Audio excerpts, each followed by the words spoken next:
दरअसल ट्राई ने फर्जी कॉल और अनवांटेड कॉल को कर्ब करने के लिए इस तरह का फैसला लिया है ताकि आम आदमी के पास ऐसी अनवांटेड कॉल्स जो हैं वो ना आ सकें। लगातार जिस तरह से फ्रॉड कॉल्स बढ़ती जा रही हैं, फ्रॉड बढ़ते जा रहे हैं, उसको देखते हुए अथॉरिटीज़ के पास एक बड़ा चैलेंज है कि वो इसको किस तरह से ख़त्म करे।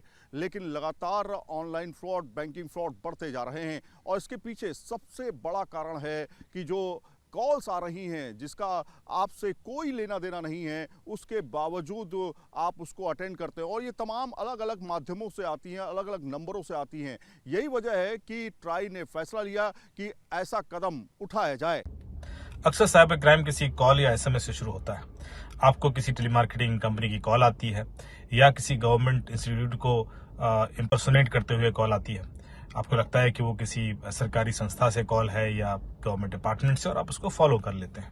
ऐसे में ये डिफरेंस क्रिएट करना, ऐसे में कि ये जो मार्केटिंग कंपनीज हैं ये कहीं साइबर क्रिमिनल के लिए टूल तो नहीं साबित हो रही हैं और लोगों को ड्यूप करने के लिए हथियार तो नहीं बन रही हैं।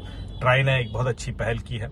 इसमें जो डिस्ट्रीब्यूटेड लेजर रिकॉर्ड सिस्टम है, डीएलटी टेक्नोलॉजी है, डिस्ट्रीब्यूटेड लेजर टेक्नोलॉजी, ये ब्लॉकचेन बेस्ड है। इसके थ्रू कौन है एसएमएस भेजने वाला, जो टेलीमार्केटिंग कंपनीज हैं उनके रिकॉर्ड रखे जाएंगे, कब भेजा गया मैसेज, और उनकी ऑथेंटिसिटी तय होगी। ये इतना फुल प्रूफ सिस्टम होता है कि इसको कोई इम्पर्सोनेट नहीं कर सकता। तो इसलिए सारे के सारे जो टेलीमार्केटिंग कंपनीज हैं उनको कहा गया है कि वो सितंबर तक सब डीएलटी सिस्टम पर मूव कर जाएं, और यदि वो डीएलटी सिस्टम पर मूव नहीं करेंगे तो दरअसल ट्राई ने फर्जी कॉल और अनवांटेड कॉल को कर्ब करने के लिए इस तरह का फैसला लिया है ताकि आम आदमी के पास ऐसी अनवांटेड कॉल्स जो हैं वो ना आ सकें। लगातार जिस तरह से फ्रॉड कॉल्स बढ़ती जा रही हैं, फ्रॉड बढ़ते जा रहे हैं, उसको देखते हुए अथॉरिटीज़ के पास एक बड़ा चैलेंज है कि वो इसको किस तरह से ख़त्म करे।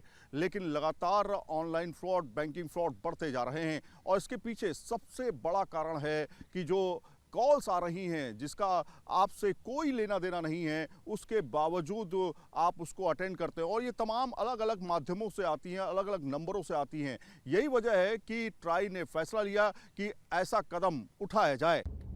अक्सर साइबर क्राइम किसी कॉल या एसएमएस से शुरू होता है। आपको किसी टेलीमार्केटिंग कंपनी की कॉल आती है या किसी गवर्नमेंट इंस्टीट्यूट को इम्पर्सोनेट करते हुए कॉल आती है।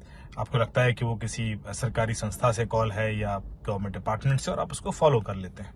ऐसे में ये डिफरेंस क्रिएट करना, ऐसे में कि ये जो मार्केटिंग कंपनीज हैं ये कहीं साइबर क्रिमिनल के लिए टूल तो नहीं साबित हो रही हैं और लोगों को ड्यूप करने के लिए हथियार तो नहीं बन रही हैं। ट्राई ने एक बहुत अच्छी पहल की है।